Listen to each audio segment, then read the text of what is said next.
Hey everybody, hope you're having an awesome summer. So quick cabin update, quick summer video here.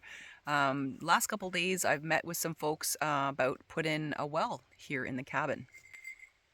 So there is some water here in the bay, but the bay is a little bit of a distance from the cabin. So pumping from here might be a bit of an issue. And the water, I mean, it's good, but it would have to be treated. So I'm looking at kind of potable water right out the get-go.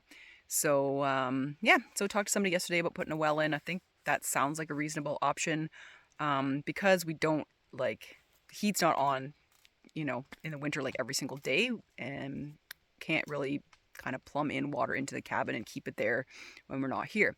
So the options we have are to put in a hydrant style fitting, I guess you'd call it, on the well. So where it has like a couple of taps and you can kind of hook up hoses, run some pipeline to the cabin and even to the washes if we wanted to.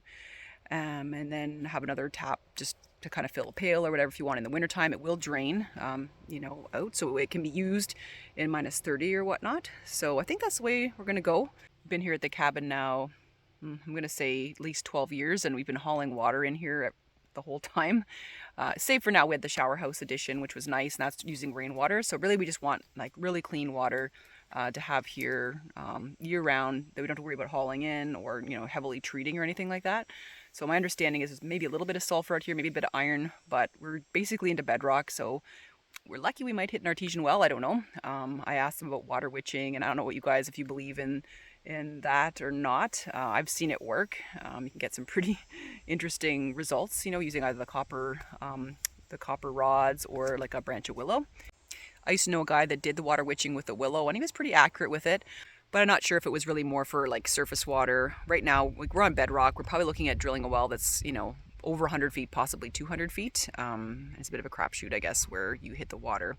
How good the water is, like in terms of the volume and stuff that you can get. So we'll find out. They assure me they will hit water. It's just a matter of the depth. And then, of course, from there we decide about the well pump. That's going to be basically run off solar with the option to run off generator if, for whatever reason, there's an issue that we can't get the solar working, or there's a problem. At least there's a backup plan. I like the idea of having extra water here too, close to the cabin, so that if there's a forest fire or something, we can have water that's pumping constantly, not running around getting buckets out of the river, stuff like that. So that's good. Also too, we got a lot more crazy weather. So the Derrico went through here a few years ago, completely closing down road access. And so if you really run out of water, that's a big problem. So, it's been a long time coming. It's been in the works all these years, saving up for it. So I think now's the time to pull the trigger on that. So let me know what you guys experience with, wells out in the bush. We can get someone in here for sure.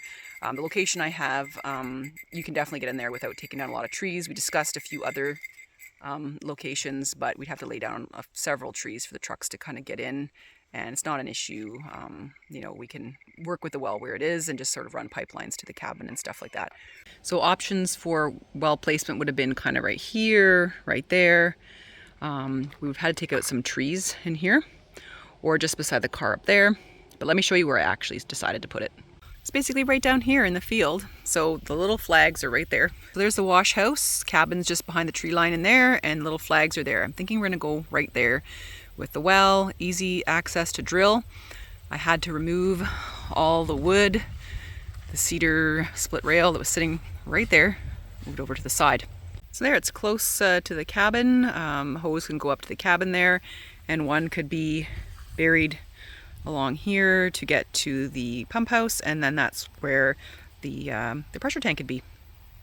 We may not be able to get the pipes under the frost line because you have to do some drilling into, like, we've got maybe 12 inches of soil before we hit the bedrock.